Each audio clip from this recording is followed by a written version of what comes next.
It's showtime, folks. Chasing Big Joe, 1025, 1063 The Game. Here on this Thursday, we're live at the Omni Nashville Hotel at Kitchen Notes. Hope you're having a great day. It's Big Joe Dubin, Dr. Crane, Nick Frazier, back at the studio on the ones and twos. Sean Mark here with us as well. And we're always excited to be at Kitchen Notes. What's up, JoJo? Oh, man, what a night it was last night. I tell you what, when AC/DC called your name out last night and said shout out to the big man, well, I knew who they're talking about. They didn't have to say names. I know, and Angus was great. He wanted us to come up on stage, right. And we just said, "Hey, we're good, man. We're gonna chill." And but yeah, no, it was awesome. And they then we went backstage and watched the end of the Pacers game. Crazy, right? So. Angus was going crazy. He was like, "Look at this! What's happening here, man?" And then Keith Urban shows up and starts running his mouth, and we're like, "Hey, man, it ain't about you tonight. Get out of here." And well, then Nicole calmed him down. And then Reverend Ricky gets drunk and is like, "Put another shrimp on the body." To Keith Urban. I'm like, "Look, we're here to see these Australians, Keith, not you." Yeah. So terrible. It was a fun night. It was. That's for sure. Yep. So I mean, let's just get right into our question of the day in honor of the Indiana Pacers winning 138-135 over the Knicks in Game 1 of the Eastern Conference Final, which you could have heard right here on 1025, 1063 The Game. Greatest comeback in sports. What is it? That was a pretty good comeback. They were down 14, and I was actually listening to it. We had gone into, do we tell what we really were doing last time? Yeah, we went to the Sounds game. It's a great time. So I was driving home and I had the game on, and the analyst said, I was just handed a note that the Pacers were down 15 with a quarter going into the fourth quarter against an opponent and came back and won. At this point, they were down 14 with 8 minutes left. They were down. Right. They were down 8 with a minute 24 left. It was something, 12 or something like that. And they still came back. And then the shot to tie it up to go into overtime, that looks like a shot you do at the Y. Bounces up. Tyrese Halliburton is just unreal. Oh, it's amazing. So, but that's the question: is the greatest comeback? There are a lot of them, but one's going to sting for this franchise that calls Nashville home. What, the greatest comeback? Yeah. Which one? The Bills over the Oilers in the playoffs. I don't think it's the greatest, but it's one. It's talked about. Yes, because that was massive. That's a 1993 NFL playoff game between the Bills and Oilers. The Bills were down 32 points at halftime and won it in overtime. So I'm not a big NBA fan. I also watch it, but that right there pulls me back in. I was like, all right, this is good. And by the way, the NBA office is probably freaking out at the fact it's going to be an Indiana and Oklahoma City final. But I think that's great for the sport. I think it's great for the NBA. I do. Something completely different to get in there. But, man, what a comeback last night. Yeah. Oh, it was something. It was fun to watch. 615-737-1025. That's our phone and text line, driven by WilsonCountyHyundai.com. Already got a few answers rolling in. You didn't know, it's funny with the Bills. Right. I brought that up to Floyd one time, and I realized don't ever bring that up to Floyd again. Can you? I would love. That was the only time that I think he ever got mad at me. He was like, "Yeah, I don't know why you would bring that up. I don't want to talk about that." Well, can you imagine being Floyd sitting in that press box watching that collapse with their backup quarterback? So that was Jim Kelly. That was Frank Reich. Yeah, right? Yeah, the '92 season. Yeah, because I brought up Frank Reich, and that's what started it. And I was like, "Yeah, what do you think about him?" And he's like, "Well, I don't really like Frank Reich very much." That was kind of. Somebody sent me a note. So before the show, I always tweet out something fun, and I said, "Today we got a packed show with two handsome guys," and I always like having you in the kitchen, right? These lifestyle shows on TV. Chase is back in the kitchen today. And I put you're back in the kitchen with Hope Hines cooking up air fried kale with tasty Colt 45. No, Hope Hines is not going to be here today. That is not what's going to happen. It's just fun to do that with the show because they're always in the kitchen. I mean, yesterday you were in the kitchen with Merrill Rose. Oh, it's great. And now you're today with Hope Hines. So who's going to be here tomorrow? I don't know. Hope Hines. But Hope Hines is not going to be here today. So that's it. Real quick, I'm going to just read this text. Good morning, guys. I know you have a planned itinerary, but I was wondering if you could comment on the Team Penske scandal for the Indy 500. What exactly was used for cheating? That's Mike in Nashville. Mike, I'm sending you a link. I discussed it a little bit on Chasing Checkers last night, so that'll cover it for you. Is that the New Garden one? Yeah. Okay. Yeah, it's in a Cliff Note version. What happened? So they had a piece of the car for New Garden and Will Power. Attenuator, I think is what it's called. I have no idea what it does, but I know that you're not supposed to touch it. And they had sealed it off to give them extra speed, and that is like a huge no-no. So Roger Penske fired like 3 people that had been like, including Tim Cindric. His son is Austin Cindric, who runs in the Cup Series. Tim Cindric was a longtime president of Team Penske, but was also the strategist for New Garden. He got fired yesterday, along with 2 other people. And Roger Penske is like very, very pissed off because not only does he own Team Penske, but he now owns IndyCar and the Indy Motor Speedway. So he doesn't want his team getting caught cheating. Attenuator is a passive broadband electronic device that reduces the power of a signal without appreciably distorting its waveform. An attenuator is effectively the opposite of an amplifier, though the two work by different methods. I just thought you're supposed to go as fast as you can and win. Yeah. Well, these cars are different. Okay, Attenuator. they're like rocket ships. So that there you sounds go. like something to be in a Marvel, one of you nerd Marvel movies. The attenuator. Sounds like a superhero. Yeah, right. 9680 Matt from Springfield. The Pacers right now are the Blues Brothers. LOL. But to answer the question, 2011 Cardinals World Series. That was a good one. Yeah, is that the Detroit or the Rangers? Rangers. Yeah. We got, of course, Patriots versus the Falcons in the Super Bowl. Oh, Josh Murphy. Yes. Okay. This, if you're going to anoint one, this might be the one. All right. Josh from Murfreesboro. 2004 American League Championship Series, Red Sox, Yankees. Is that down 3-1? Yeah. Okay. Down 3. I think they were down 3-0. 3-0. That's what. Okay. And then came back, won 4 in a row. And that's the year they won the World Series. Yep. Over the Cardinals. In FOA. Did they beat? Is that who it was? Yeah. Because remember the Jimmy Fallon movie with Drew Barrymore was going to be about the beleaguered Boston Red Sox fan, and they won the World Series and had to reshoot the ending. That's right. Yeah. You know what's funny about that? Like, nobody remembers.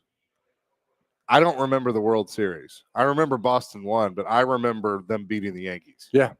Like, when you said Cardinals, like, it was a 4-game Is that sweep. right? Yeah. Okay. I don't remember the Cardinals, or I just remember them beating the Yankees. Yeah. And how they beat the Yankees they had Jesus on their team with Johnny Damon. That's right. And then he went to the Yankees a few years later and he had to cut his hair. That's right. Mattingly.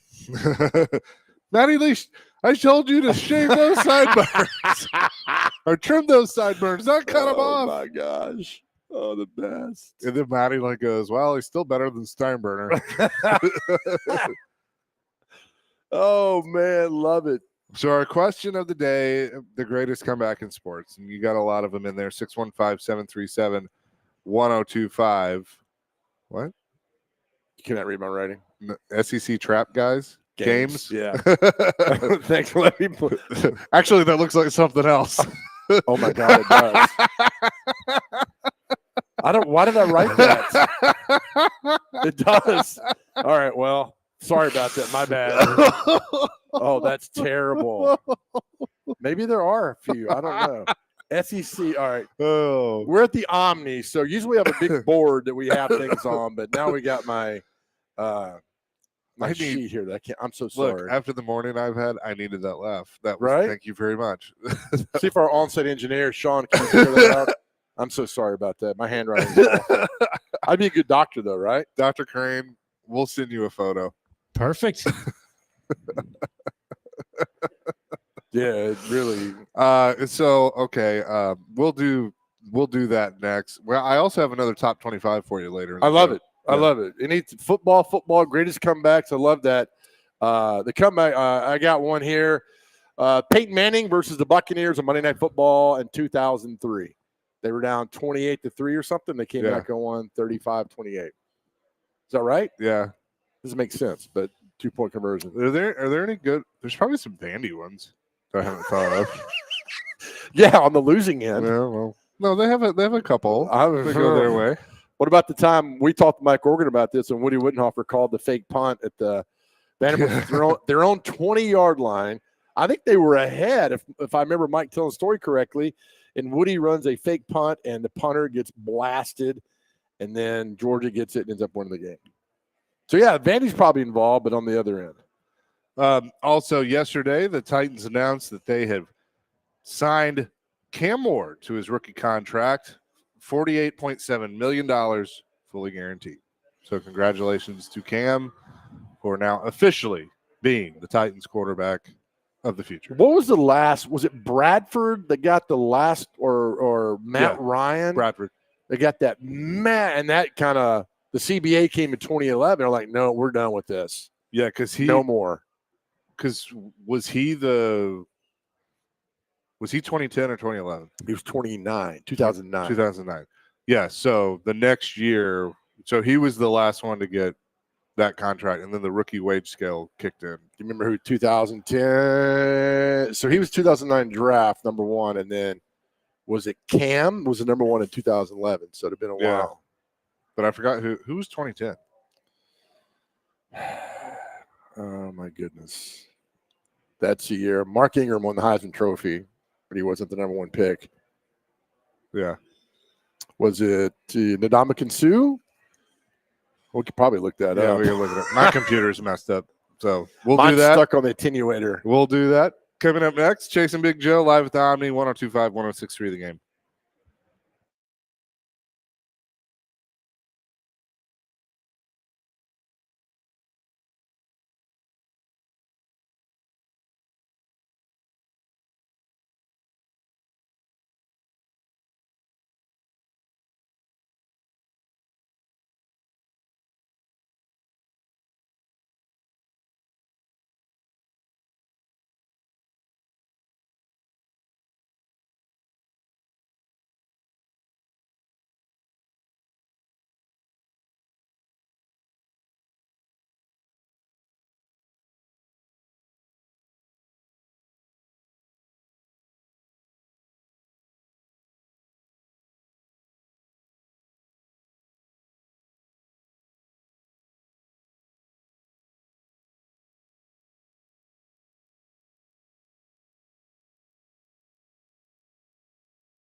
Yeah. The Chase and Big Joe show live from the Omni Nashville Hotel, the beautiful Omni Nashville Hotel downtown. We're playing this, my friends, because 36 years ago yesterday, the greatest TV show that's ever been on television had its final episode. Miami Vice drove off into the sunset, literally, with Crockett and Tubbs. Crockett taking Tubbs to the airport. And that was the end of one of the greatest runs of television show of all time. If you like to argue, I will hang up on you. There'll be no discussion about that because it is the greatest TV show of all time. Welcome back to the Chase and Big Joe show. We're taking your questions there. What's the greatest comeback in sports of all time? A lot of great responses you guys are giving us. Unfortunately, one of them happens to be with the franchise that resides in our town, although they were the Houston Oilers at the time, same franchise. The Buffalo Bills knocked them out of the playoffs, down 32 points at halftime, and Frank Reich drove them back to the win. Let us know what you think. 615-737-1025. We'll read these on our text line. Let's see, 9006, 1997, Nebraska at Missouri. 4th and goal, flea flicker, TD. Nebraska ties the game, wins an OT, goes on to share the national title in 1997. I do remember that play. And they shared the title in 97 with Tom Brady and the Michigan Wolverines, although Tom never played because the quarterback on that team was, do you know, Dr. Crane, the quarterback of the 1997 Michigan Wolverines team? Jim Harbaugh? I don't know. No, it was one Brian Greasy. He was the quarterback Am I college of that team. It's like college? I wasn't College, even born, boy. man. I don't care. You ever heard of the Beatles? Maybe. Yeah. Well, Beatles were done by the time you were born. You go back in YouTube and watch it, pal. No excuse. You know our meeting we have each week where you and I have that one-on-one meeting? What do I always tell you, Dr. Crane? Ignorance is not an excuse, right? No, I thought yeah, okay. I thought you always tell me just be quiet and produce. I don't know. That was the meeting last week that we did that. My bad. Different meeting. Right. 615-737-1025. 0902 is weighing in on the attenuator. He says it increases the safety of the car by decreasing G-force levels. Team Penske is believed to have filled in a gap to eliminate a slight lip, which can slow the car down. This is way over my head. I don't get all this. Patrick says, the greatest comeback is indeed the Bills of the Oilers at 93. I was actually at that game with my dad and brother, and my dad wouldn't stop yelling at the Bills players at half. Then he wouldn't stop celebrating them after they won the game. What a day, Patrick. Let us know the greatest comeback in sports coming off of last night's Pacers-Knicks game in the NBA Eastern Conference Finals. 615-737-1025. Good to be back. You ran into some of our fans in the lobby there. So why do you do that? Every time you go to the lobby, you get man. ambushed by people. Autograph. It's like the Beatles. Stop. I mean, our on-site engineer's got his hands full. He can't be security as well. Well, he does a great job. To do all that. Appreciate it. All right. Give us your trap games. Or do you want to do your thing? I don't care. I'll do trap games. You could save yours for a little bit later on. Yeah. Saturday Down South, which is a great website for college football. I love it. Then we got the trap games. One potential trap game for every SEC football team in 2025. And it's interesting list. You look at this because the first game on the list of trap game is Alabama at Missouri on October the 11th. That is not a trap game. That is going to be an equal game because Missouri is a good football team, and Bama is not what Bama was. Bama will probably be a double-digit favorite in this game, but Missouri – do not take them lightly anymore because Drinkwitz has turned that into a powerful program at this moment. I would agree with that. Better. I mean, need to see what they look like without some of the firepower they've had, but I think that's a good one. So that's Alabama. That's Alabama. Georgia at Auburn on October 11th. That's not a trap game because Auburn can beat them, although they've not beaten Georgia since 2017. 2 years ago, though, Auburn took them to the wire and do that. Auburn's got a pretty high ceiling this year. And Hugh Freeze, sorry. Oh, my goodness. I'm telling you, it's medicine. We're having a day. Hugh Freeze nearly pulled off the upset like 2 years ago against them, and this could put Auburn really back on the map if they beat Georgia. The game is at Jordan-Hare, so that'll be something. You'll like this one, Chase McCabe. LSU, their trap game at Vanderbilt. October the 18th. Yeah. I think And 100%. It says ESPN's returning production rankings. Vanderbilt's very high on those. I've never heard of that. If Vanderbilt can be what I hope and think they can be, and not get, excuse the term, not Vanderbilt their way out of it, not repeat history and be this new Vanderbilt, Right? I would say that's 100% one. Okay. Yeah, I'm with you on them. And then That's coming from a diehard, lifelong Vanderbilt fan. Well, keep that same tone because 2 weeks later, they say Texas #1 trap game, Vanderbilt. Yeah. God, don't do. I'm scared now. Everybody's going to do this. So what did Vegas had their? Was it 5.5 or something 4? like that? Yeah. What I'm scared is now everybody's noticed them. Like this Vanderbilt is the, excuse the analogy, but I'm going to do it.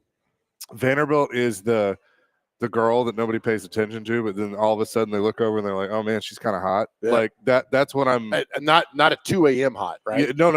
Like, and that's hot. what I'm afraid. Like, she wears glasses and doesn't like, Right. she just, she's normal, natural. Like, and I like that. They say the reason that this is a trap game for Texas because they played Georgia the next week. Oh, so the overlook. Yep. So Yeah. that could happen there. So that's good. I mean, look, this didn't happen a year ago. You're not talking about Vanderbilt football being a trap game for any team in the SEC. You were talking about it being a win. This is a win. This is a win that's going to happen there that goes on. Those are the 3 massive trap games this year for the top teams in the conference. So, yeah, there you go with those that pop it in there. So it's just, that's it. That's all they gave me. So Vanderbilt's 2 of them. Yeah, pretty good, man. Okay. All right. Now I'm gonna rant on this for a second. Hold on, I got it. My computer stopped. Like, I got the whole list, but go I ahead. love this. Like, I love that Vandy's being talked about and looked at, and Pavia's back. Zakai Ziegler's doing the same thing now to try and come back to Tennessee and all that stuff. But we knew that was going to open a can of worms. But I'm just please, I want them to build off last year. Like, I want another good year. Right. I want another bowl game.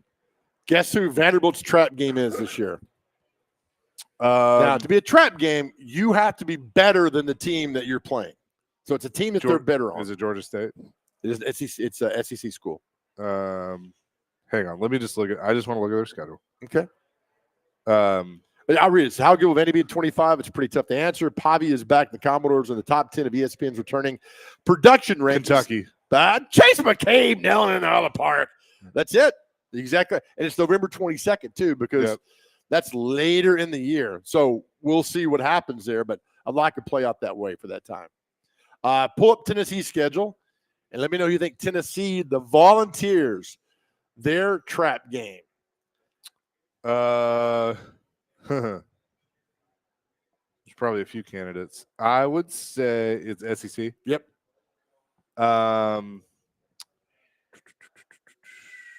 Remember, you said earlier, Kentucky? nope, it's the game after the game that they're looking forward to, meaning they're not paying attention to what's in front of them. It's the game. Who do they play before? Alabama. Arkansas. Yeah. That was going to be my next guess. Yep. And they Arkansas. said Because they lost to them last year. That's right. Yep. And that would have really hurt with a new quarterback. A lost Arkansas would represent a step back for this program under Heupel with doing that. I mean, look, it all play itself out. We get all that. But, there's a reason you throw these trap games in there like that. And so see, Tennessee's another one. Like, I look at Tennessee's schedule, and it doesn't – I mean, you got Georgia, Alabama, but you have that every year. And Georgia's at Neyland. So you got to go to Tuscaloosa. right. Like Florida away or home? Florida's away. Florida, yeah. I mean, you're at the Swamp. And it's later, too, which could be good. I don't know. Who's the first game? Syracuse? Yeah. See, it's interesting because I would call that a trap game. I would 100% call that a trap I think they game. beat the snot out of Syracuse. You think that's the welcome? Yep. Whoever the quarterback is? I just those first games, the speed of the SEC always dominates in those early games. Last year LSU had all that speed. USC countered their speed in that opening game out in Vegas. So speed matches speed. The Mhm. game like this, Tennessee's got the speed over Syracuse. That's why I think they win the game. So you think they're 2-0 before Georgia? Who's after that? ETSU. Yeah. Although ETSU beat Vandy back in 21. I mean, so did Georgia State. This is why I just, Yeah. So 2-0. Then who's the Georgia? Mhm. Then who else? UAB. Oh God. I'm telling you, man. I don't know Heupel, but I'm I'll surprised. I'm gonna be honest. I'm surprised Dilfer's still there. I thought he'd get fired after last year. God, I cannot stand him. I cannot stand him. I hated what he did to Lipscomb, and he's showing his true colors at UAB. So Syracuse, ETSU, Georgia, UAB, at Mississippi State, Arkansas at home, at Alabama, at Kentucky, Oklahoma at home, New Mexico State, at Florida, then Vandy. Okay. Dr. Crane, you're going to go to that Mississippi State Texas game and wear your maroon and white? I just might. No, I don't need maybes. I need, hell yeah, I'm going, and I'm going to cheer. And I he's gonna just bring got- the cowbell. I got to Yep. make sure what day and time this is, Joe. I might be busy. We don't care about what you just, that's your team. You're going to go. Hey, are you allowed to do cowbells there anymore, or do they ban those things? At Mississippi State? No, yeah, absolutely. You can do cowbells? Yeah, you just can't do it during the third down or during the play, but they still do it anyways. I believe Mississippi State pays a fine. Like it's a small fee every game or something. It's something along those lines. All right, let me real quick before we get to the break. If you're Tennessee, I bring cowbells. So on third down, if you bring the cowbells and you penalize Mississippi, that's such a joke. Is that correct? No, that's fair. I would bring if I'm the opposing team, I'd bring cowbells. If you're going to penalize Mississippi State, how the hell does the ref know who's doing the cowbell? Very true. I know That's when a- I went that's a- down for that's a really the good Auburn point. game, they did that. There were a lot of Auburn blue cowbells out there with a lot of decals. Yeah, that's interesting. Well, let somebody hit a text line because I want to figure this out. But and also a texter wants to know who South Carolina's trap game is. I got it. 1 second. Hold on now, Chaser. Hold on now. Here we go. Going down here real quick. South Carolina versus Kentucky on September 27th. I feel like Kentucky might be a lot of people's. God says, I'm not necessarily expecting big things from Kentucky in 25, but this game is in a dangerous spot for the Gamecocks after facing UK, South Carolina's next 5 opponents in order. Good Lord. LSU, Oklahoma, Alabama, Ole Miss, and Texas A&M. That's their next 5 games. Why'd you say it? You gotta have the inflection on all those, man. Yeah, it's old too, not old. You got to get that. People, whenever I hear people say "Old Miss," I'm like, go away. My grandpa did that. Really? It's Ole Miss. Yep. I'm Yeah. like, Papa, it's Ole Miss. He's like, shut up, boy. And then put the cigar out on my shoulder. We're dang. Right? We're live today at He said, fix me chicken pot pie. we're live today at Kitchen Notes at the Omni Nashville Hotel. Chasing Big Joe here on 102.5, 106.3 The Game. Oh, God.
Chasing Big Joe, 1025, 1063 the game here on this Thursday at the Omni Nashville Hotel at Kitchen Notes, as we love to be. Always a good time at Yes. the Omni. I'm going to send you a message now. Maybe you could read it. NHL greatest comeback. Greg will be good to answer that. Yeah. We're going to have Greg Wyshynski on here in just a second, as he need to move up a little bit today because he's covering practices and all those things. So Dr. Crane will get him on here in just a second. Well, didn't the Predators have one earlier this year? They've had the 3-goal comeback, but I know one that's – Yeah. Didn't they have – what's the one they had – didn't they give up to Dallas like 2 goals in 5 seconds? Yeah. Yeah, they never had been some done go before? against them. Yeah. Let's bring in Greg Wyshynski now here on the program. And, of course, he is presented by Old National Bank. Get old. Greg, we were just talking about in honor of what happened with the Pacers last night. What's a big NHL comeback that stands out to you? It's funny because it's related to the Oilers game last night. It was Vegas and San Jose when Joe Pavelski drew a 5-minute high sticking major from Vegas. Pete DeBoer, head coach of Dallas, was the head coach of the Sharks. I was in the building. Sharks score 4 times on a 5-minute major in the third period to turn around and beat Vegas and eventually win that series. I will never forget that night. That was one of the craziest things I've ever seen. Not as crazy as the Pacers continuing to torment the Knicks for the better part of 40 years, it feels like, which as a Nets fan, I'm fine with. But that was a really crazy thing a couple of years ago in Vegas. So it was funny. We were at the Nashville Sounds game last night, but keeping up with the game, and I looked at my friend, and when Edmonton, I think, was up like 3-1 or something like that, and I said, I might look at Dallas. I might jump on that if I were you. And we both were kind of like, whatever. It's it's game 1, and sure enough, Dallas roars back and wins it 6-3. I don't, from either series, I don't feel like game 1 is going to tell the whole story. I think both of these could go the distance. Heavyweight matchups on both sides. What do you think there? I had Dallas in 7, so I think you're right on the West. I mean, Edmonton is a chaotic team. This is how it goes sometimes for them, where even when it looks like they've put things together in the first 40 minutes, they looked amazing. Like, they controlled play. Their defense was good. Stuart Skinner looked steady, which is, continues to be a miracle. And then in the last 20 minutes, it was a completely different game. Now, the caution that I have for Dallas fans that are a little high today is that's a C+ effort at 5-on-5. Like, your power play is an A+. It's the valedictorian. It scored 3 times to give you the win, but you're not always going to get 3 power plays to start the third period, and you're certainly not going to convert on all of them. And so Edmonton can kind of come away from that game feeling okay about their 5-on-5 play and knowing that, mistakes were made, you can correct them. I'll disagree with you on this series that I'm covering here. I'm outside the arena here in Raleigh right now. The Panthers winning game 1 was them flipping the script on like everything Carolina does. They scored 2 power play goals against them. Carolina had given up 2 power play goals in the entirety of the playoffs. They beat them at home for the first time. They were the first team to score 5 goals against them in the playoffs. Like, it was a statement win. Is there a path for Carolina? Sure. I mean, score the first goal, hope Freddie Anderson shuts it down. But Florida's just playing on another level right now as far as their depth, their execution, and their ability to smell blood in the water, for lack of a better term. Greg, let me ask you this. I'm always curious about this overall. We were laughing earlier because at the NBA office, you think they're just not going to like an Indiana versus Oklahoma City final. They're not going to. In the NHL, at the Final Four left, if you're the NHL office, what final are you dreading? Edmonton versus Carolina? Is that one, or is it Florida versus Edmonton? In your mind, which series, Stanley Cup final, are they dreading? It's probably Dallas, Carolina, because if you get Edmonton, at least you have McDavid again trying to win his first cup, and people are familiar with this Edmonton team after they went to 7 games last year with Florida. Like, I'm pretty sure they'd be all right. with that. And again, like, you know, you could just look at the coverage of it. ESPN, my network, has first choice on which series to cover in the conference final. And we selected Edmonton and Dallas. Dallas is obviously a huge TV market, but Edmonton has the most important player in the league right now. So I think it'd probably be Carolina and Dallas, which obviously would be a pretty fun Stanley Cup final, a slobber knocker of a series. But from an interest standpoint, that's probably the issue. But again, like, if you're the NHL, you knew this was all going to happen. I mean, there no Boston, no Rangers, no Philly, no Pittsburgh, no Chicago, no Detroit. Goes down the list. It wasn't as if there were a whole hell of a lot of teams that really moved the needle for casual fans that were even in the postseason this year.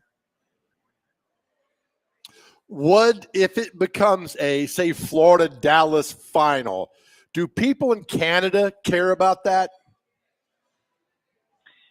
I think they do. It is definitely less interest than if there is a Canadian team playing for the Cup. There's certainly always going to be a high level of interest. I think there's a high level of interest in the Panthers and how they play and some of the players in that team. And, you know, on Dallas, you have some really good Canadian players that are looking to win the Cup for the first time. Jamie Benn, Matt Duchene, like, there's reasons to watch. I mean, I could give you the simple American answer, which is that hockey is catnip to Canadians. They'll watch anything. My God, they watch like World Juniors. but I do think that, you know, some of these matchups are clearly more interesting than others when it comes to Canadian viewership. Of the four teams that we're talking about right now, would you say Florida probably has the least amount of pressure just because they're the defending Stanley Cup champions, or would you take that another way? No, I think you're right. I mean, they just won. You can count on one hand the number of guys in that room that don't have a Stanley Cup ring. You know, Seth Jones being one of them, actually. Yeah.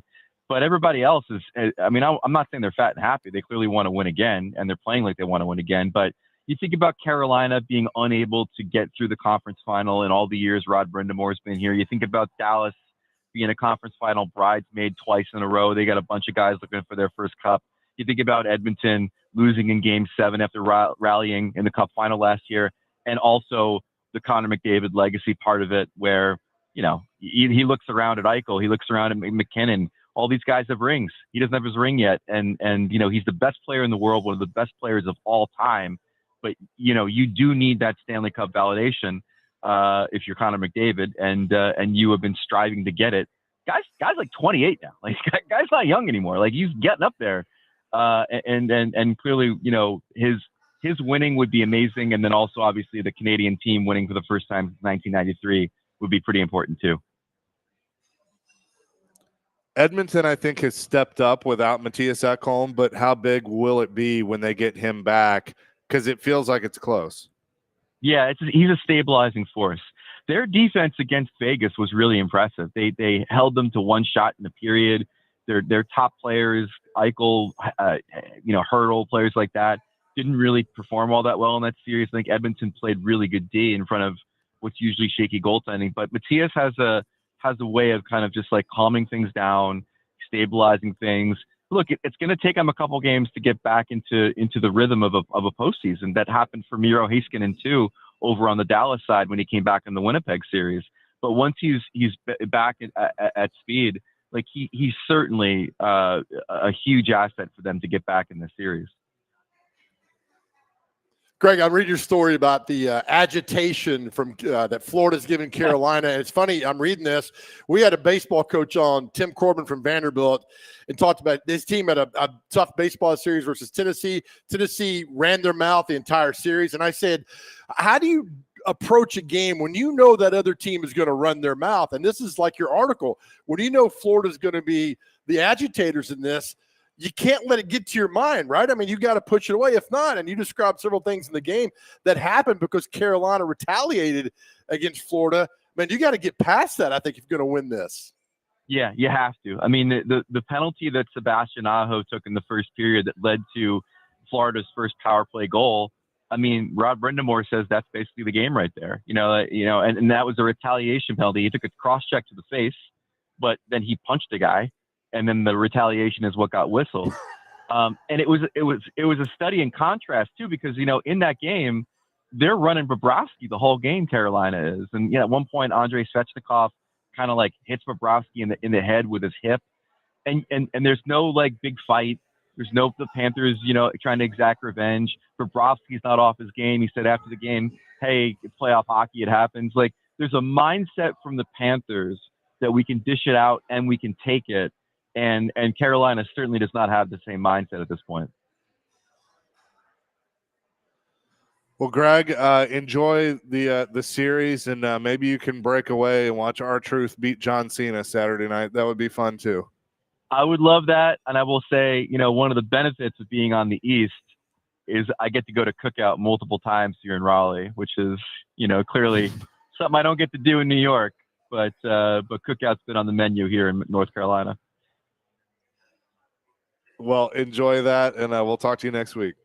Anytime. Thanks. Greg Wyshynski joining us here on the program, presented by Old National Bank. Get Old. Chase and Big Joe live today at the Omni Nashville Hotel, proud sponsor of this here program. And Dr. Crane is busy as a bee at the Busy Bee Plumbing, Heating, and Air Conditioning Game Nashville Studios, home of the $99 yearly Beehive membership, where the buzz is always about great service.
Chasing Big Joe, 1025, 1063, the game here on this Thursday. Tune in to 94.9 The Fan tonight as the Nashville Sounds take on Scranton Wilkes-Barre at First Horizon Park, where we were last night. I'm going again tonight. Pregame at 6:20, first pitch at 6:35. Coverage also available on the app at GameNashville.com. Sounds Baseball is presented by Twin Peaks and Family Leisure. Another night at the ballpark. You got to go out there, though, George Plaster. I am not. Hey, Trace, come over and sit on my lap. Let's watch some baseball together. No, not going to do that. Oh, it was fun last night. It was a good It was time at the fun. Sounds game. Weather was good. Crowd was good. Good times. Our question of the day, in honor of what the Pacers did last night against the Knicks, what is the greatest comeback in sports? Pacers down 14, comeback win 138-135 in overtime against the Knicks in game 1 of the Eastern Conference Final. We got a few on our text line.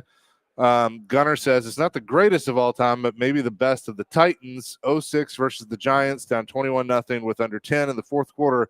VY and Pac-Man lead the Titans back. That was an amazing game. I'll never forget because was it Kiwanuka who had Vince wrapped up and let him go because he thought the whistle was going to call, and that's why you take quarterbacks to the ground. And he didn't do that, and Vince scrambled out and got down the field and won the game. Beat old Eli Manning, man. I beat my brother in that game. Matthew in Nashville, greatest comebacks. Pirates at the Reds in September of 2023. They trailed 9-1 in the bottom of the 6th, tied it in the 7th, and won the game in extras 13-12. The Pirates still came in last in the division. Yeah. Let's see. Stephen from Hendersonville. Let's hear it. Stephen, and I had to read it first. Stephen in Hendersonville, not sports, but the greatest comeback in history is when my wife held her hand up and said, "I'm not looking for anything long term," the night we met. Yes.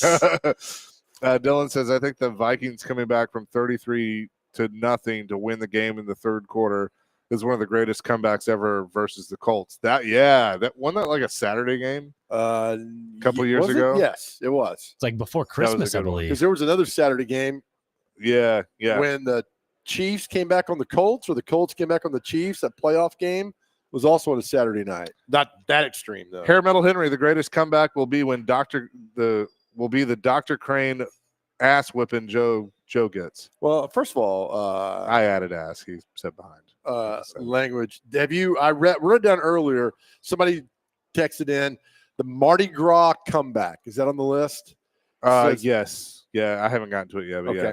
Kentucky basketball down 31, beat Yeah. LSU in 94. I saw that one. 1997 Nebraska at Missouri, 4th and goal, flea flicker, touchdown. Nebraska ties it, wins in overtime. Eric Finish off. We read that earlier. Finish off what it says at the end. goes to share the the national title. With 97. I don't remember. Tom Brady. Oh, Michigan. Yeah. But he's not the starting quarterback. Yeah. It was Get it. Come on. Come on now. Get it. Dr. Crane didn't know it. who's the starting quarterback? He is now the quarterback coach for the San Francisco 49ers. Greasy. Attaboy! Yeah. See, Dr. Crane, that's what you get right there. Chaser never quit. Yep. Okay. Bills, Oilers.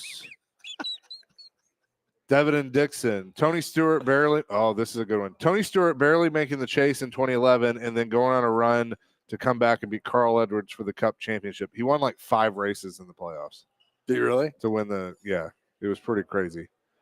1986 World Series, Mets, Red Sox, Game 6 goes through Buckner's legs. Red Sox collapse. Mets come back and win Game 6 and go on to win Game 7. Yeah, people don't realize, the Buckner let that go through, rest in peace.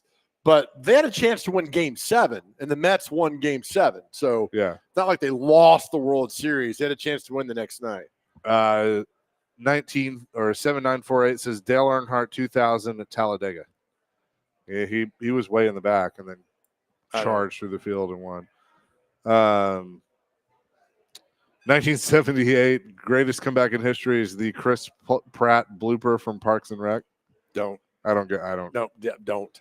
Just let it go. Just let it go. Absolutely let it go.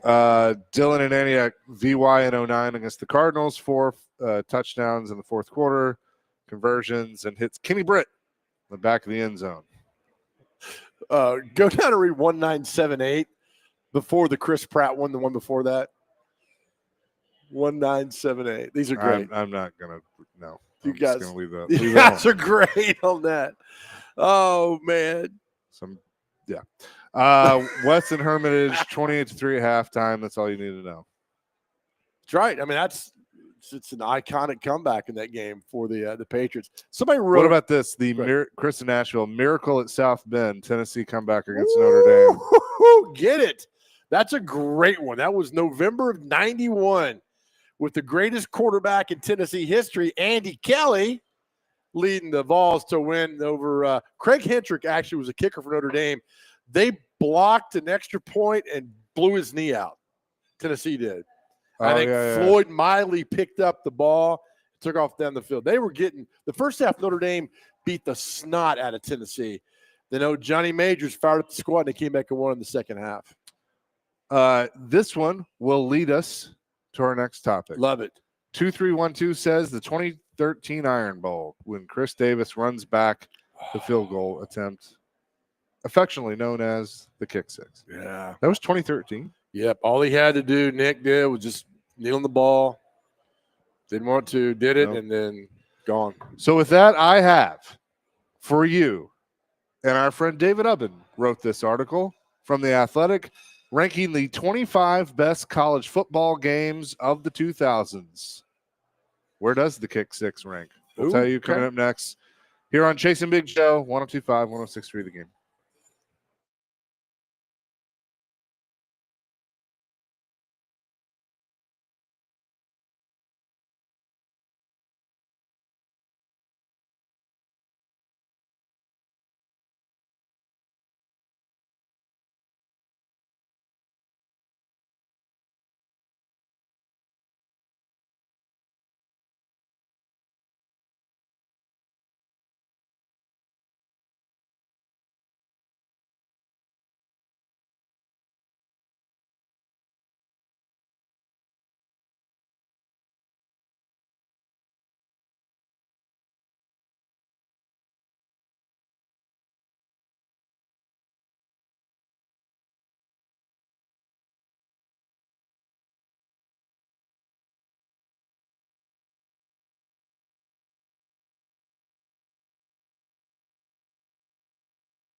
Hour number 2, Chase and Big Joe, 102.5, 106.3 The Game here on this Thursday.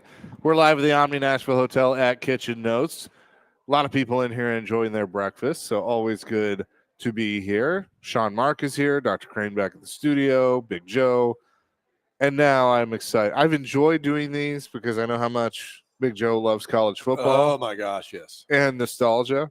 And the Athletic has done a great job of doing their top 25 of the 2000s. Now, this is from a Teletubby. Who is this? Who wrote this? David Ubben. David Up. Never heard of him, but evidently, okay. Yes, you have. Who is You've interviewed him like several times on this station. David Ubben? Used to cover the Vols and for the Knoxville I've News legit Sentinel. never heard of this guy in my life. Ubben? Yeah. Like a honey-baked oven? Ubben? Yes. What's he do now? He's with the Athletic. He's a national writer. Okay. But you've interviewed him. I have? You have. He's with the Athletic? Yeah. I thought that was only Rexroad could do that. No. Well. Okay. All right. But I like these. Yeah. I do. These are good. So these are the top 25 games since the year 2000. Oh, okay. All right. These are All good.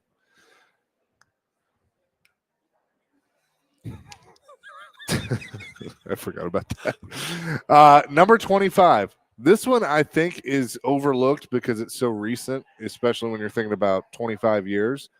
But this was a fantastic football game. Michigan 27, Alabama 20 in overtime in the 2023 Rose Bowl, and what would be Nick Saban's final game. Yes, J.C. Latham's in that game, and Yep. that's when the center couldn't snap the ball to Milrow. Yep. But Michigan beat Alabama that day. That's yeah, not, they did. They did. Yeah.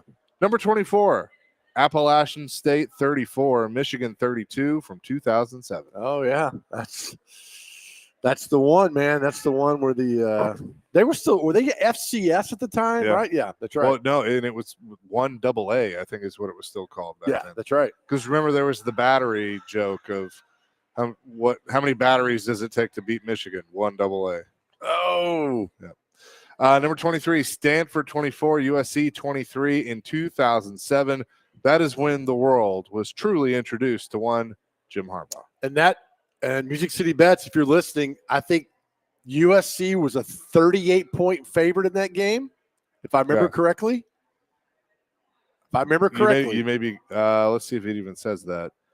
Stanford's impossible upset as a 41-point underdog There in you a go. conference game was the beginning of the end of the Trojans' empire. Yep. By the way, the first three of these first ones come from the year 2007. Number 22, Pitt 13, West Virginia 9, also from 2007. I do not remember that game. Undefeated West Virginia was a 28-point favorite at home on the doorstep of playing for national title in the wildest college football season perhaps ever. Instead, Pitt defensive coordinator Paul Rhodes and head coach Dave Wanstatt grounded a prolific offensive attack, keeping West Virginia scoreless in the second half, in part because of two missed Pat McAfee field goals. I'd tweet him, but he has me blocked. Pitt took the lead in the third quarter and never gave it back. Panthers tailback LaShawn McCoy ran for 148 yards on 38 carries, Dang. while West Virginia's Steve Slayton and Pat White managed just 52 yards on 23 carries, with White injuring his thumb late in the first half. I don't remember that game, but I'm glad McAfee missed. 2018, it took 7 overtimes and then changed the rule. Texas A&M beats LSU 74-72. Great game, and that rule now is absolutely stupid. Yes. Number 20, the 2016 Rose Bowl game, USC 52, Penn State 49. Is that the game Adoree Jackson ran a punt or kickoff back? I think he did. Yeah. I mean, he became a national star in college football because of that game, Adoree Jackson. Let's see. USC led by 2 touchdowns on 3 separate occasions in the first half. Penn State surged in the third quarter, leading by 2 touchdowns twice, highlighted by a 79-yard touchdown run from Saquon Barkley and a 72-yard tipped catch touchdown by Chris Godwin. Sam Darnold, Juju Smith-Schuster, and the Trojans rallied, outscoring Penn State 17-0 in the fourth quarter, mounting touchdown drives on 83 and 80 yards. So there you go. Yep. Number 19, UCF 49, USF 42 in 2017. I don't remember that one. The greatest war on I-4 ever played is what they called it. Knights led 21-7, but Quentin Flowers and the Bulls answered with 27 of the game's next 34 points to take the lead. Nope. Number 18, 2006, Ohio State 42, Michigan 39. Yeah, that got him to the national championship game where Florida kicked that butt. That also gave Troy Smith the Heisman Trophy. Yeah, number 1 versus number 2. 17, Baylor 61, TCU 58 in 2014. The matchup between eventual Big 12 co-champs and co-college football playoff snubs was a classic in the moment, and it grew in significance as the season progressed. Marcus Mallett's pick six gave TCU a 58-37 lead with 11:38 to play in Waco. The Bears answered with 3 touchdowns, 2 on drives longer than 90 yards to tie the game. The defense stiffened, forcing 2 punts and a turnover on downs to set up Chris Callahan's game-winning 28-yard kick. Nice. Okay. Number 16, 2004 Rose Bowl. Texas 38, Michigan 37. Good game. That was the 2005 Rose Bowl. Is that what you said? 2004. Okay. Well, 2004 season, 2005 Rose Bowl. Yeah. That's Vince came in. Bo Scaife had a good game in that Rose Bowl. Yeah. But Vince was electric in that game. Well, the first line is Vince Young is remembered for his heroics in 2005, but people forget how special he was a year earlier in the same game. Yep. Number 15, Nevada 34, Boise State 31 in overtime in 2010. Do not remember. All right. Who's the guy, the Titans receiver that quit on the team? Rashard Williams? Matthews. Yeah, he was a Nevada guy. Yeah. Number 14, Texas Tech 39, Texas 33 in 2008. Is that Michael Crabtree going off? That's Mike Leach, right? Yeah. And Crabtree. Graham Harrell. Yep, that's right. Yep. That's Yeah, a hell of a game. that was a great game. I remember I was in Oxford, Mississippi watching that game. Number 13, Texas 39, Arizona State 31, 2 overtimes in the 2024 Peach Bowl. So that was last year. Oh, yeah. The God, overtime game. right in our face. I Yeah. can remember. Yeah. 2022, a local tie. Number 12, Tennessee 52, Alabama 49. Way too high. Tennessee jumped to a 28-10 lead over the Crimson Tide in a top 10 showdown at Neyland Stadium. Alabama rallied to tie the game at 28 early in the third quarter. The teams traded scores and were tied at 42 when Alabama linebacker Dallas Turner scooped up a mishandled exchange and returned it 11 yards to put the Tide up 7 midway through the fourth quarter. Tennessee answered with a 75-yard drive capped by Jalen Hyatt's 5th touchdown catch of the night. Remember, they couldn't cover Hyatt. Right. He was wide open. That's right. Number 11, Alabama 26, Georgia 23 in overtime in the 2017 college football playoff title game. Never forget it. Never forget it. I would have that a little higher. I mean, well, I haven't looked to see what they have. I'm with you. That's the last play of a national championship game that Georgia dominated. I agree with you. All right, when we come back, we'll give you the top 10. We'll Get go through it! that as we go through this, having some fun with a list. You're live at Kitchen Notes here on a Thursday. Chasing Big Joe, 102.5, 106.3 The Game.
Chasing Big Joe, 1025, 1063, the game here on this Thursday. Continuing to look at the Athletics' top 25 college football games of the 2000s. And we're just entering the top 10. Now, number 11, Joe and I agree. Alabama, Georgia, 26-23. Bama wins in overtime in the 2017 college football title game. I kind of feel like that should be in the top 10. Concur. But I haven't looked at the rest of the top 10. So I don't know. So we'll see. Number 10, Georgia 42, Ohio State 41 in the 2022 Peach Bowl. Great game. That was a great game. Ohio State should have won that game. Yep, that was a good one. Number 9, from 2010, Auburn 28, Alabama 27. That's the game. Bama was up 21-0 at 24-0. 24 at Tuscaloosa. Yep. And then Cam said, "Not today," and then rallied them back. That one Cam the Heisman. Yep. And the national. I mean, they ended up winning it all. You are correct here. Yep.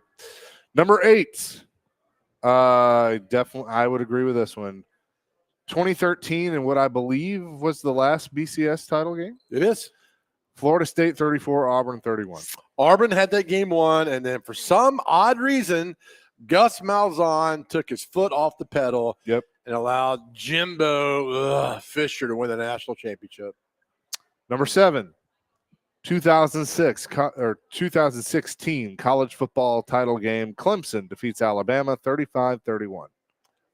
Yeah, I mean, it wasn't as close as that sounds. Alabama, the defending national champion, and a team that eventually had 19 of 22 starters drafted, led 24-14 entering the fourth quarter of a rematch of the previous year's title game. But Clemson rallied in an 88-yard drive that ended with Wayne Gallman's 1-yard run with 4:38, put the Tigers in front for the first time. Bama answered with Jalen Hurts skating through Clemson's elite defense for a 30-yard touchdown to recapture the lead with 2:07 to play. Deshaun Watson led Clemson back and found Hunter Renfrow on a goal line rub route to win the program's first national title since 1981. I misspoke. I was thinking of the 2018 game. My bad. That game that's a good one. Number 6, 2002 Fiesta Bowl. Ohio State defeats Miami 31-24 in 2 overtimes. Great game. Awful pass interference call, which allowed Ohio State to win the game. I've had this argument with Donnie Nicky, who was on in that game for Ohio State, former Titan player. Awful call. Miami should have won that game. That's when, was it Willis McGahee or Frank Gore gruesomely blew out their knee? One of the 2 running backs. It was awful. Awful injury. He got hit from the side and his knee just crumbled. Well, here's what you're talking about. However, field judge Terry Porter threw a late controversial pass interference flag on Miami's Glenn Sharp. Ohio State capitalized and scored, and Maurice Claret scored in double overtime to give the Buckeyes the lead. Miami on its next possession had a 1st and goal on the 2, but OSU repeatedly stuffed the Hurricanes at the goal line, and Ken Dorsey's pass on 4th down and the 1-yard line fell incomplete. The Buckeyes got the victory. I don't know. You may be right. Number 5, 2017 Rose Bowl. Georgia defeats Oklahoma 54-48 in 2 overtimes. Great game. That game shot Georgia to the national championship against Alabama. Yeah, Baker Mayfield, the quarterback for Oklahoma, in that game. Number 4, 2005.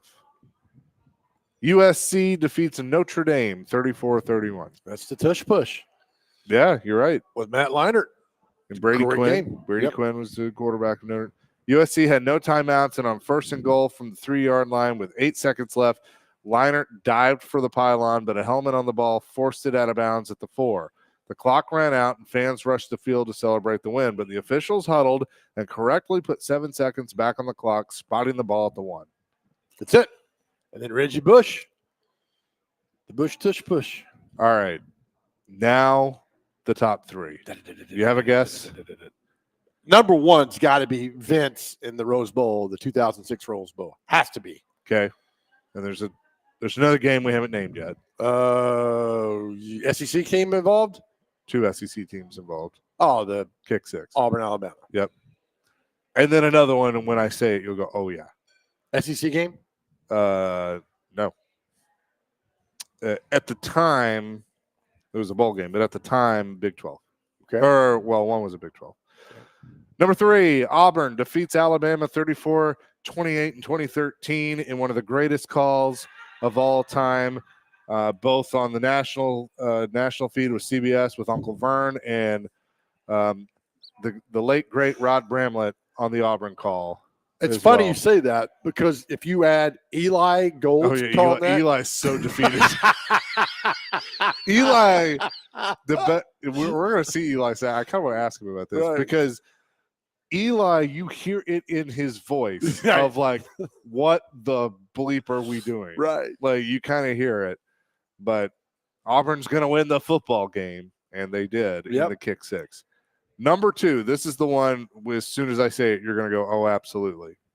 Boise State defeats Oklahoma 43-42 in the 2006 Fiesta Bowl. Yep, the old Statue of Liberty.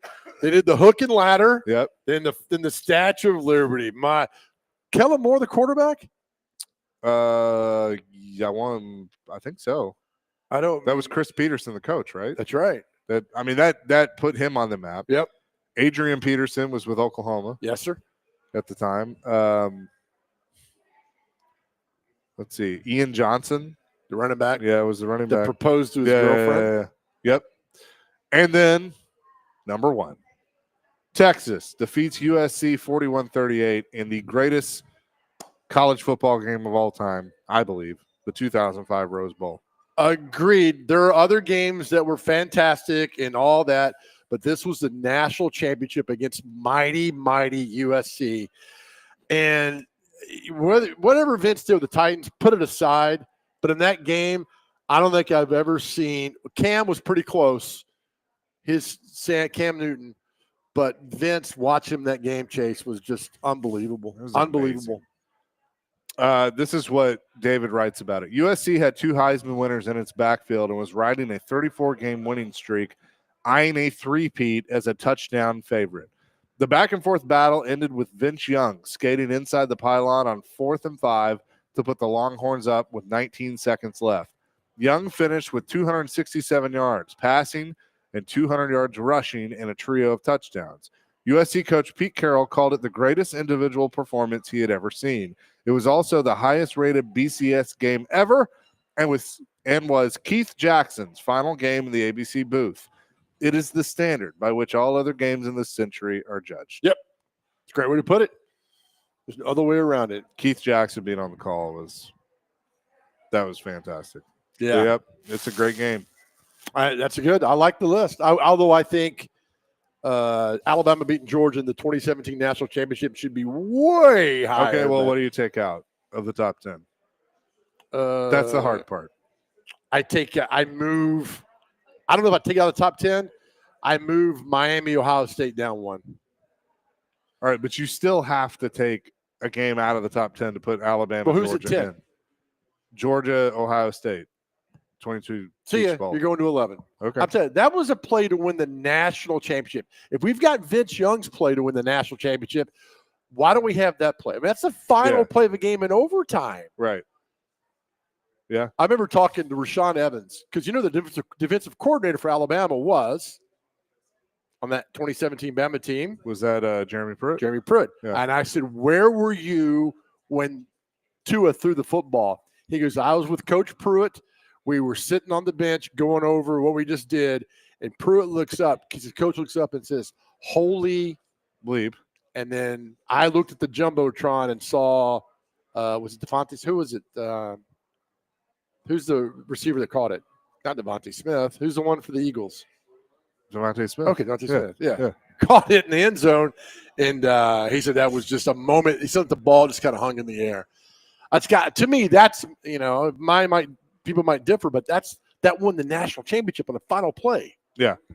Coming up next, we'll get back to our question of the day because a lot of you continue to text them in. The greatest comeback in sports.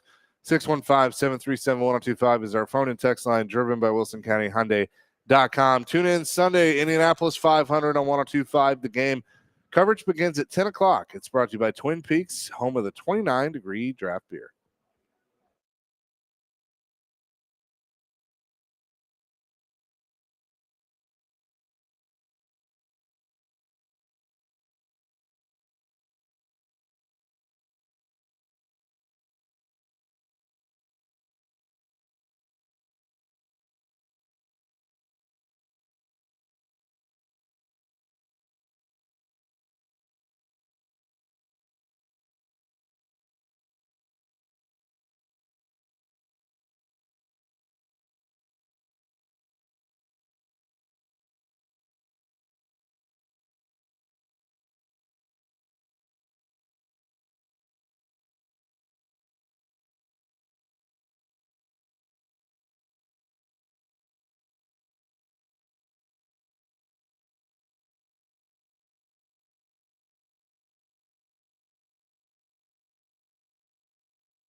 This week's Nashville's best deal is Beach Bend Park and Splash Lagoon with a buy one, get one free admission. Beach Bend Park and Splash Lagoon, where parking, tubes, and sunscreen, they're always free. Get the great deal now at theGameNashville.com/deals while supplies last, and we'll make sure to take plenty of sunscreen for Dr. Crane. So if you can answer who sings this song, I will do you a huge favor. If you get this correctly, I know the song. This isn't a TV theme. it's not. Yeah, he's just, This guy's should know a this. former cab driver, and now lives in Hawaii. He's been there for a while. His name starts with a G. I don't. He's got the same first name as hello, everybody. George.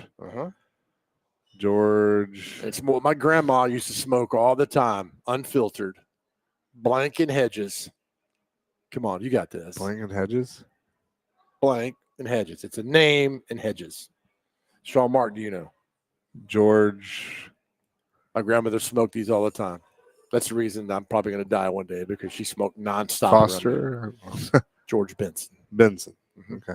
So Yeah. because you got it correct, you get to do the MMA interview coming up soon. Yeah, that'll air at 6 o'clock tonight with Yes! with Chase and Big Joe leading into Vanderbilt baseball. Love We it, look man. forward to it. Love it, man. Who does Vandy play tonight? It's a great question. The Vols won. I don't Yeah. know who they play. And then does Vandy play? I don't know. I should probably know the answer to that. Hang just a moment. Okay. Oklahoma. Oh, Oklahoma. Vanderbilt will play Oklahoma. And then tomorrow, if Vandy and Tennessee win, they play each other. Ooh, nice. So Tennessee plays Texas tonight or this afternoon at 3 o'clock Central, and then Vandy will be roughly around 6:30 against Oklahoma. Nice. So there you go. Oh, Oklahoma. Faux show. Back to our question of the day: the greatest comeback in sports history. The great Pete Weber weighs in. Says 1982 Stanley Cup playoffs. Edmonton leads 5-0 after 2 in Los Angeles. The Kings end up winning the game 6-5 in overtime, dubbed the Miracle on Manchester. Never heard of that. But if Pete thinks it's worthy, it's absolutely worthy. Yeah, oh, I think that's a good one. Yep. You were asking for some hockey ones, so there you go. Scott, Vanderbilt versus NC State in the 2004 NCAA basketball tournament was pretty amazing. It was the Matt Freege game. Vandy trailed by 10 with 2 minutes left and won 72-71. That's right. That's right. Then they went on. Who'd they play in the Sweet 16 in 04? I cannot remember. Was who they played. that They got Connecticut, didn't they? I think they played Maybe, yeah. Connecticcut. They got Was that Stonewall. 04? Was that still Jan Van Bredikoff or was that Stallings? It's Stallings. Stallings Yeah. took over in 99. yeah, that's right. But yeah, he's right. They came back and beat NC State. Freege was great in that game. 30-32.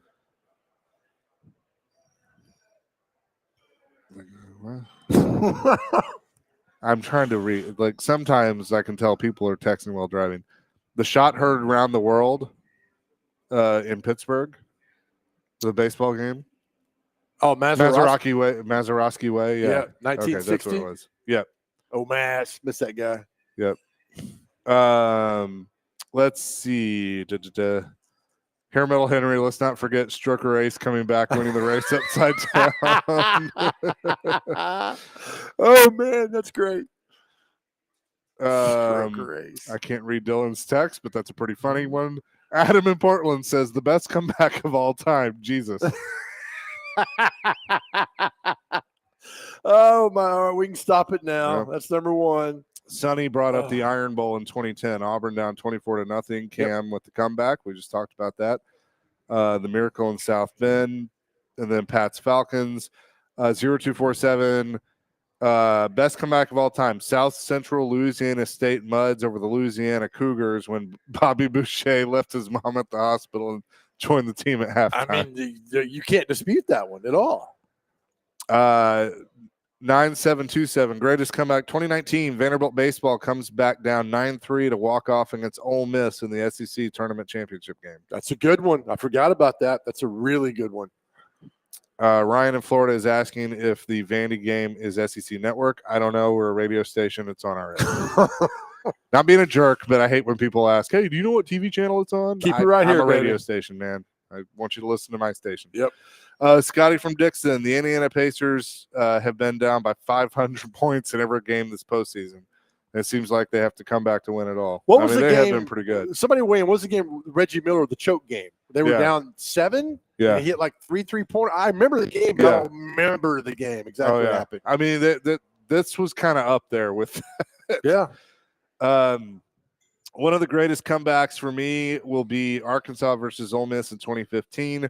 Arkansas was down and had to convert a 4th and 25. The pass went to Hunter Henry, and he threw it backwards towards the line of scrimmage where Alex Collins picked it up and converted the line to gain. The game eventually went to overtime. The Hogs won after they converted a 2-point conversion after the first touchdown instead of waiting for the third overtime. Yep. I remember that. It's a heck of a game. Gino, Michigan beating Alabama in OT in the Rose Bowl, Saban's last game. That was a good game. Mm-hmm. Skyler, David Freeze with the St. Louis Cardinals. Joe Bucks will see you tomorrow night. Will always be in my mind. Oh, that's a great one. That was a great good. That call. Homage to his father. Yep. Wasn't that around the time that his dad passed away? I think he just passed. I think 'cause that was 2000. And it was the Cardinals. Yep. Which Jack Buck. Yep. Yeah, It was a shot too, man. I remember watching that because you can hear Joe's voice. We'll see you tomorrow Was night. it 2 strikes on Freeze, if I remember correctly? yeah. Yeah. Yeah, bottom of the 9th.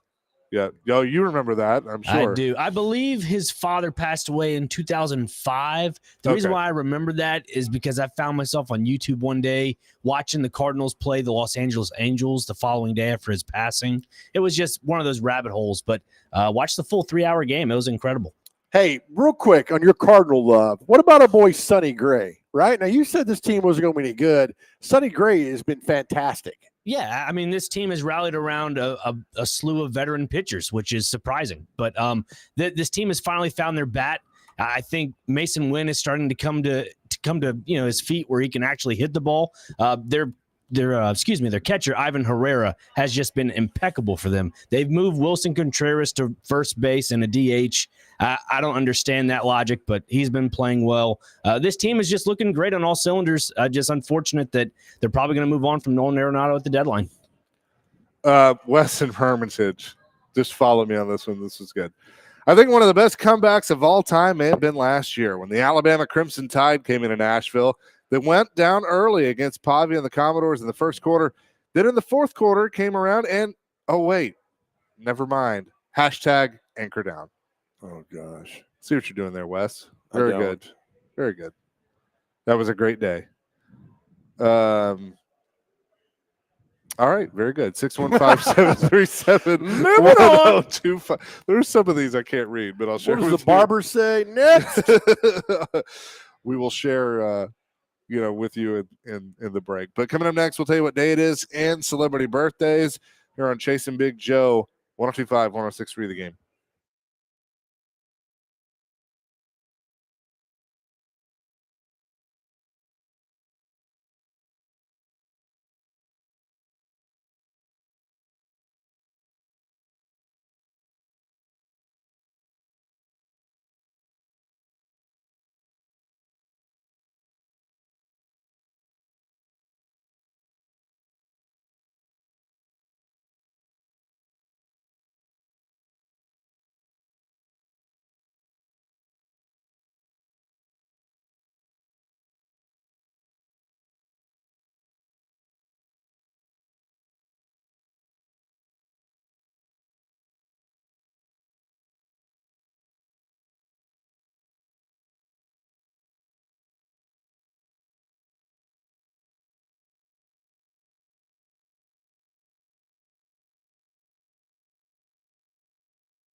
1025, the game tonight.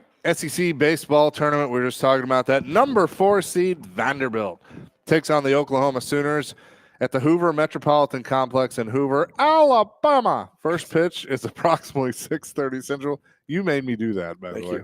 Coverage also available on the Game Nashville app and at thegamenashville.com. Be even worse if it was in Memphis. Oh, man. Memphis. By the way, two big days in history today. One is 30, is that right? 30-something years ago, Ernest Goes to Camp debuted at the theater. I know you watched nice. that movie. Also, my dad knew Jim Varney very well. Okay, nice. On this day, 45 years ago, Chaser, Pac-Man, the video game, was introduced. Not Adam Pac-Man, but Pac-Man. Not Adam Vingan, but Pac-Man. Very 40, nice. and I wait. And we all got the pattern. Remember, you could get you weren't even born yet. Yeah, Get the pattern for Pac-Man, and you could make like 300,000 points in the game. Well, that is good to have that. With that, let's get to what day is it and celebrity birthdays. It is presented by Jarrett Companies, Inc., the backbone of Middle Tennessee's construction scene since 1997. JarrettCompaniesInc.com, above and beyond industry standards. All right, gentlemen. First on this, we have Bitcoin Pizza Day. Don't know how that's. I guess you pay with Bitcoin for pizza. I don't know. I don't even know what Bitcoin does. It's a fictional coin, Joe. I get it. Yeah, that's the joke. Oh, okay. Oh, terrible joke. Canadian Immigrants Day is today. Who are you to judge terrible jokes? No, my joke yesterday was funny. It was funny. Nice. Let's It see. was funny. It was offensive, but it was funny. No, it wasn't offensive. I wear glasses. I'm blind. International Being You Day is today. Wait, go back to the immigrant day. What immigrant day was it? Canadian Immigrants Day is today. Oh, man. Get them out of here. Okay. This maple syrup would be great. Barry Trotz can stay. International Chardonnay Day is today, so enjoy a nice glass of white wine. International Day of Biological Diversity. Not sure what that is. International, it's a national day, not international. National Buy a Musical Instrument Day. So if you that's cool. play instruments, go ahead. National Craft Distillery Day. That's always great. National Solitaire Day. Used to play that as a kid. Let's see. National Vanilla Pudding Day. Ooh, delicious. Oh, I like the pudding. Red Nose Day is today. Sherlock Holmes Day. Nice. World Goth Day. Shout out to the Goths, I guess. And World Paloma Day. That's a drink. It looks like grapefruit and something else. Pass. Something. What's the something else? It just looks like a peachy drink that is murky. I don't know. That's how I describe Chase on Friday nights. All right. Time for Murky's how I describe myself these days. Celebrity birthdays. Time for celebrity birthdays. You got to get these within 2 years. Here we go. Our first birthday today is... Oh, my computer. That's your goes down. job. Morrissey, the singer Morrissey. 41. 44. Obviously, y'all have never heard of him. He's 66. Oh, yeah, no. Well done. One of the best R&B singers of all time, Johnny Gill. How old is Johnny Gill? He took over for who in New Edition? Bonus points. I don't remember who he took over for. Johnny Gill, I'm going to say 58. 59. 58 dead on. And he's not Ken to Vince Gill. If you know who he took over for New Edition, hit us on the text line. I'm sure Ricky knows. Actress and model Naomi Campbell. 42. 39. 55. Chase is up 2-0 here. We don't have a lot of birthdays today, so we got to make these count. Jennifer Goodwin. She is a Disney actress. She's been in a bunch of Disney stuff. 38. 42. 47. Yeah. Yo, computer's been a little slow today. Actor, director Richard Benjamin. Great character actor. Can you give us some examples of? He was in a movie called, you had to go collect things. What do you call that? Scavenger Hunt. Great movie. 73. 77. 87. Songwriter Bernie Taupin, Elton John's buddy. Yeah. 78. 82. 75. Lives here in Nashville, bass player of Diamond Rio, Dana Williams. Big man. 64. 68. 64 dead on. 4-0 Chaser. Actor Michael Kelly. He was in House of Cards. I think he was the chief of staff in House of Cards. Bald guy. 57. 61. 56. Chaser 5-0.